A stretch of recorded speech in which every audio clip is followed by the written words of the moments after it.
Oke, kembali lagi di channel saya. Makasih buat kalian yang sudah mengklik video ini. Kali ini informasi terbaru tentang Kaisang Pangarep ya. Kaisang kali ini ya laris manis betul ya. Dekat-dekat pemilihan Pilgub ya. Wah, kali ini isu Pilgub makin kuat. Kaisang akan maju karena banyak sekali parpol yang mendukung ya. Hari itu diundang PKS dan kali ini ada kabar terbaru diundang oleh Golkar. Keren ya, partai besar yang mengundang semua. Kita lihat kali ini Opung membahasnya. Sebelum kita ke videonya, bantu subscribe dulu channel saya belum subscribe. Tidak tunggu lama, kita ke videonya langsung. Let's go. Setelah beberapa waktu yang lalu, DPP PKS mengundang Kaisang ke kantornya. Nah, kemarin giliran DPP Partai Golkar dengan Ketua Umum Bapak Erlangga Hartarto mengundang Kaisang untuk membicarakan masalah kolaborasi. Ini artinya apa? Semakin nyata yang kubilang kemarin, bahwasanya biarlah yang muda yang berkarya, yang tua di rumah saja. Iya, itu tepat sih ya. Dan kalau bisa itu jangan hanya berlaku di Sumatera Utara. Betul. Mana-mana yang sudah agak kadaluarsa ganti. Iya. Iya dong, biar ada pembaharuan. Iya. Sedangkan mobil kalau bisa 10 tahun ganti. Itu dia. Jadi ini menunjukkan apa? Jadi Kaisang sebagai kapasitasnya sebagai ketua umum PSI sekarang ini memiliki posisi tawar yang sangat tinggi ya. Baik itu sebagai rekan kolaborasi atau juga sebagai yang akan menahkodai sebuah pemerintahan di sebuah daerah ya. Kaisang itu sangat mempunyai nilai jual yang tinggi sekarang ya. Jadi sama seperti kita memilih istri, memilih suami. Orang tua kita selalu pesan, perhatikan bibit, bobot dan bebetnya. Jadi demikian begitu juga Mas Gibran, demikian pula Kaisang. Bibitnya sudah ketahuan. Bibitnya presiden aktif. Ya, Presiden terbaik ya, jangan ditanya, pengusaha top ya kan. Itu dia ya. Jadi kalau bisa dikatakan biar tahu kalian, sekarang ini Mas Kaisang ini sedang naik daun. Ingat ya, naik daun bukan naik onta.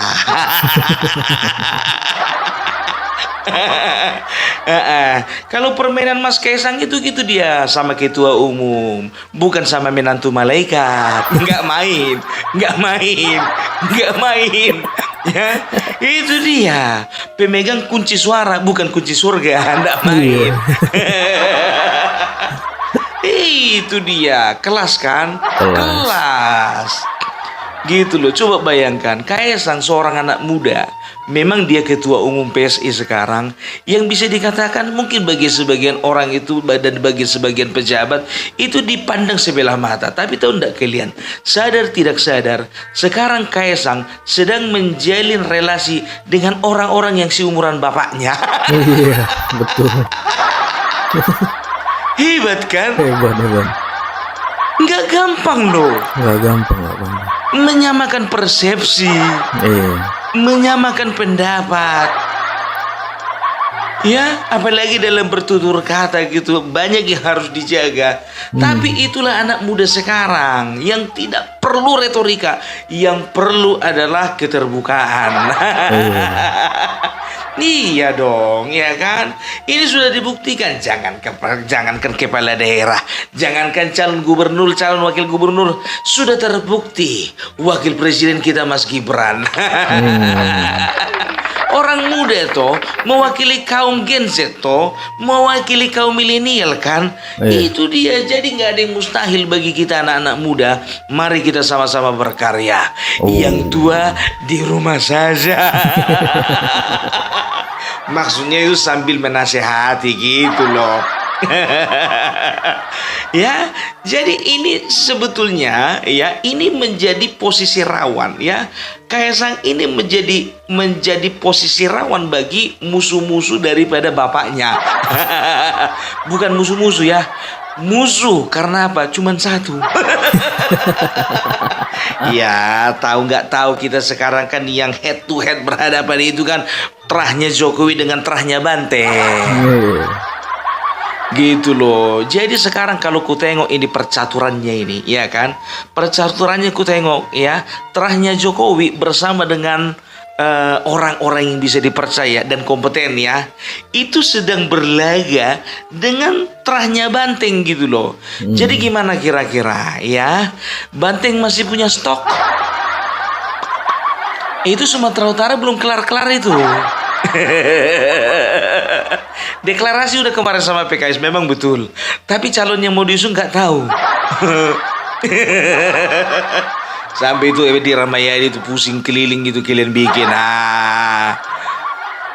Tapi di sini aku melihat ya, ini pertemuan yang luar biasa ya, dari seorang Kaesang dengan Erlangga Hartarto. Bisa dikatakan ini pertemuan dari dua ketua umum partai politik dan dua orang pengusaha dari zaman yang berbeda. Iya dong. Iya dong. Jadi sebetulnya mereka ini bisa saling bersinergi, saling bertukar pendapat ya. Bagaimana cara memajukan bangsa ini dalam ruang lingkup daerah gitu loh ya. Jadi kalau tidak salah ya, kemarin itu Kaesang sempat menyatakan bahwasannya mohon maaf Pak Ketum, walaupun kita berkolaborasi tapi di beberapa daerah kita berhadap-hadapan. Kita berlawanan. Itu baru namanya pemimpin top, gentleman. Iya di depan iya, tidak di depan tidak. Gitu loh. Jangan kayak si Hasto kemarin. Hasto lagi. Dikatakan apa? Bahwa Hasto mengatakan bahwasanya nama Bobi sudah di blacklist. Begitu reporter Metro TV cross check sama yang nama Jarot jawab apa? Nggak ada tuh di blacklist.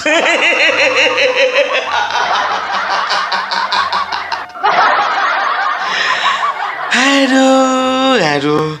Itu makanya ketika kita membuat pernyataan, tolong dipikir-pikir dulu. Jangan asal nyablak muncungmu itu. Gitu loh ya. Jadi ini kalau ku katakan ini menjadi pertandingan yang seru. Yang jadi pertanyaannya ya, sebetulnya Kaesang mau kemana sih? Dia mau ke DKI atau mau ke Jawa Tengah? Ini ada dua opsi dan ada dua kemungkinan. Ya, kalau kemungkinan pastinya itu di Jawa Tengah, tapi kita tidak tahu ya. Karena apa? Karena bisa dikatakan bidak caturnya Bapak Jokowi sebetulnya udah ada di situ. Udah ada. Kaesang nggak di situ pun juga udah ada bidak caturnya Pak Jokowi. Siapa ya?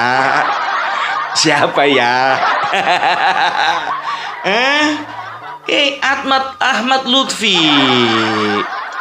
Udahlah ya, mantan Kapolda Jawa Tengah ya. Udah ada di situ bidak caturnya ya. Jadi kalau kita bisa jeli membaca ya mungkin dia ini hanya cek ombak gitu ya, elektabilitasnya sebagaimana, kira-kira agak jauh nggak ratingnya dengan Ahmad Lutfi kan begitu ya kan. Tapi luar biasa loh, yang namanya Bapak Kaesang kita ini, bapak yang masih muda ini, itu bisa menyerap elektabilitas sebanyak kira-kira 25% gitu. Sedangkan dari PDIP sendiri yang digadang-gadang itu katanya menjadi kandang banteng ya, itu ketika mereka memunculkan nama Bambang Pacul, sayang sekali hanya 9%. Gitu loh.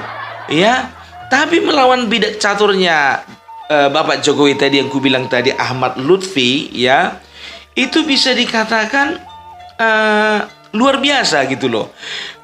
Beda memang agak jauh ya, 17% itu ke 25% agak jauh, tapi lumayan lah, not bad lah gitu ya. Jadi seandai kata Kaesang nggak harus di Jawa Tengah, dia balik lagi ke Jakarta contohnya ya, karena memang kemarin sempat Kaesang ingin digandeng bersama dengan Ridwan Kamil, cuman kurang menjual karena Ridwan Kamil itu elektabilitasnya itu lebih tinggi di Jawa Barat, di Jakarta itu kurang gitu loh ya. Dan tidak tahu kenapa ketua umum kemarin itu seperti menyiratkan sesuatu ketika dia menyampaikan bahwasanya Jakarta ini ya, untuk mengatasi masalah yang di Jakarta kita perlu orang yang tepat, dan dia panggillah Baba Alung alias Baba Alung, tapi nama aslinya itu Yusuf Hamka ya. Beliau ini adalah konglomerat ya, spesialis di bidang jalan tol, itu dia Yusuf Hamka. Aku nggak tahu adakah kemungkinan, karena kemarin itu kalau tidak salah di TikTok officialnya Golkar ya, itu ada tagline ya, ada tagline Baba Alung for DKI 2024 gitu. Jadi kalau ku katakan ini, kalau sempat mereka berkolaborasi antara Baba Alung dengan Kaesang, ini luar biasa ini. Ini adalah kolaborasi antara Opung dengan cucunya. Iya, ini luar biasa hebat tuh. Ya, jadi jangan, kalau aku bilang Baba Alung itu walaupun dia sudah tua tapi dia tetap energik. Dia itu seorang pengusaha tulen itu. Itu luar biasa itu kalau aku bilang ya. Jangan, sedangkan jalan tol yang ada di Indonesia ini dia yang punya banyak. Apalagi di Jakarta, dia pasti tahu ya apa strategi apa yang dibuat untuk di Jakarta supaya tidak macet. Contohnya seperti itu ya, dan juga hal-hal yang lainnya.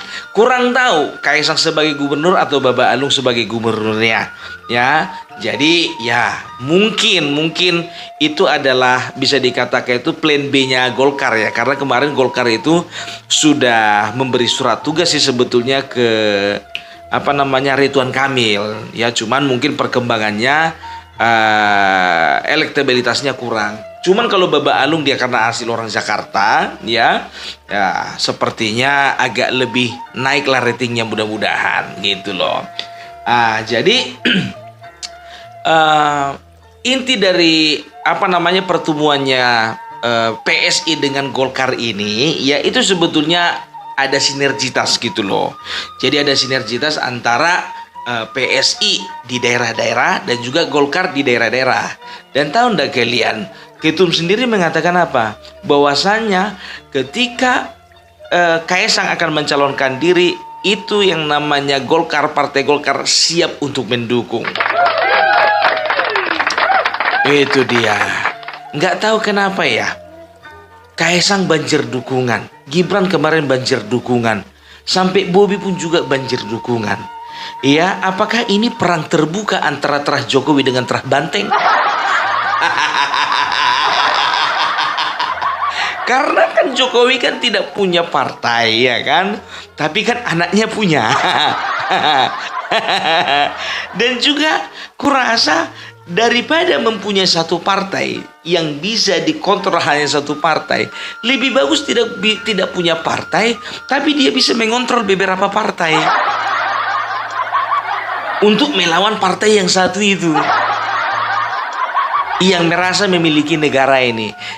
Itu dia ya. Jadi begini ya, aku ketawa sekali ketika Jarod kemarin mengatakan bahwasanya ya Bobi itu banyak yang mendukung karena apa? Karena dia itu adalah menantunya presiden yang masih aktif gitu loh. Masalahnya apa rupanya ya? Sekarang begini ya, ketika kita membawa nama keluarga kita, nama bapak kita, nama mertua kita, ya kan, ke dalam gelanggang politik, aku rasa nggak ada masalah. Jarod, kau tanya dulu sama ketua umummu, dia itu bawa PDIP atas nama siapa? Nafasnya Soekarno yang dibawa kan? Logika kita dulu, logika. Gitu loh, jangan kita itu terlalu banyak menghakimi orang, tapi kita nggak bisa berkaca pada diri sendiri. Iya kan? Betul kan? Iya udah, kalau mereka menjual Soekarnoisme, biarlah mereka yang pihak kami ini menjual Jokowisme. Gitu loh ya, jadi kita sama-sama punya jualan ini, punya barang dagangan. Ya udahlah, nggak usah pusing-pusing. Kalian itu kalau memang mau menang di daerah, gabung aja sama Kim. Koalisi Indonesia Maju udah pasti menang kalian, udah terbukti kemarin Pilpres kan. Dari 33 cuma 2 yang dikuasai 01. selebihnya itu 02. Nah 03 satu pun gak ada yang dikuasai. Itu harus jadi bahan evaluasi. Memang betul teknisnya dan juga aroma-aromanya itu bisa kalian bilang ya kan, bisa kalian katakan bahwasanya beda ya cara kerja di Pilpres dan juga beda cara kerja di Pilkada. Siapa bilang betul memang beda cara kerjanya, iya kan? Tapi vibes-nya itu sama. Buktinya kan gencar kan, ada Kim, Koalisi Indonesia Maju sampai juga ke daerah kan begitu. Walaupun di beberapa tempat seperti di Banten PSI bersinergi ya dengan yang namanya PKS, tapi kebanyakan secara keseluruhan ya itu masih terbawa-bawa dari pusat sampai ke bawah gitu loh. Contohnya Sumatera Utara tempat kami itu loh. Itu dia. Jadi sekarang simple aja ya. Mau anaknya presiden, mau menantunya presiden, kalau nggak ada yang pilih, nggak terpilih. Gitu kali repot, iya kan? Dan juga seperti Edi Rahmayadi, Jarot atau siapapun yang mau mencalonkan diri, contohnya ya kan, sekalipun mereka tidak punya tidak punya akses ke istana, tapi mereka punya relasi di surga. Tidak punya relasi istana, ya kalau memang rakyat pilih, ya mereka pasti dipilih. Iya kan, nggak repot lah. Kalau aku bilang nggak repot lah, ya nggak terlalu sukar gitu loh untuk mengapakannya, mengitukannya gitu loh. Ya, jadi aku salut pada saat ini, aku betul-betul salut kepada Mas Kaisang ya. Jadi sebetulnya PSI itu tidak salah memberikan tongkat estafet kepada yang namanya Bapak Kaisang. Karena apa ya? Karena di tangan Kaisang kita bisa lihat PSI itu bisa senyum sumringah. Artinya apa? PSI itu bisa diperhitungkan oleh partai-partai besar. Gitu loh. Itu baru namanya partai gitu. Jangan partai dibikin cuman karena dasar sakit hati. Yang kemarin itulah yang warna hijau-hijau itu. Yang visi misinya adalah memakzulkan Jokowi. Masa visi misi cuman memakzulkan Jokowi? Jadi partai kalian itu cuman untuk 5 tahun ini aja. Nggak nyampe 5 tahun deh. Berapa bulan itu kemarin waktu diumumkan bulan 2. Bulan berapa itu? Bulan 4, 10, 11. Bulan 10 cuman 6 bulan. Yang betul aja dong. Gitu dia. Jadi sekarang ini ya, kalau dipetakan, ini calon-calon yang bakalan memang betul-betul kuat ya. Aku berbicara provinsi aja lah dulu ya. Kayaknya di Sumatera Utara itu tetap Bobi, ya kan? Ya. Baru di Jawa Barat itu ada Kang Deddy Mulyadi. Ya, di Jawa Tengah itu ada Kaisang Ahmad Lutfi. Siapa sih namanya? Ahmad Lutfi ya. Baru berikutnya Jawa Timur sudah pasti Ibu Khofifah Indar Parawansa. Nah Jawa Barat ini ya bisa bukan Jawa Barat, Jakarta ya. Kalau untuk Jakarta ini masih bisa dikatakan masih belum ada yang pasti ya. Tapi ini akan bekerja keras ini semuanya ini. Makanya makin kesini itu posisi si Anies makin tertipis. Iya, karena apa? Yang mengusung dia PKS kan. Kalau sempat ada yang menjanjikan, ya kan, salah satu partai ini begini, udahlah PKS, kau jadi cagup, dari kami cawagupnya. Contohnya lulus untuk untuk parliamentary threshold contohnya, iya kan, entah PKB kayak itu, entah PDIP kayak itu, tercampak lah itu si Anies.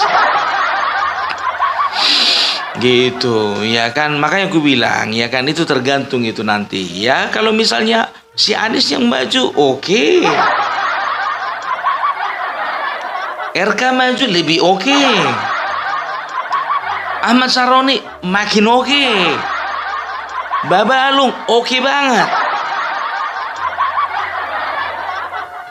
Kaisang lebih oke.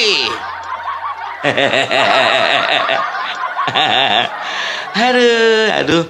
Oke lah dulu ya. Itulah dulu dari aku ya. Mudah-mudahan ke depannya PSI makin hari makin matang, makin hari makin luar biasa, dan makin hari boleh menjadi partai kader yang bisa mencetak, yang bisa memproduksi kader-kader yang luar biasa. Respect PSI. Salam hormat, salam parbelak. NKRI harga mati. Oh, itu dia pembahasan tentang Kaisang yang laris manis ya. Wah, banyak parpol yang mendukung, bahkan langsung ketumnya ya, ketum partai-partai besar ya yang mengundang. Wah, keren sekali memang Kaisangnya, bisa berbaur dengan cepat gitu ya kan. Padahal baru dia menjadi ketum PSI, langsung berbaur dia, langsung mencocokkan, saya ini ketum ya. Wih, keren. Oke, itu sekian video dari saya, dan sampai bertemu di video saya selanjutnya. Bye.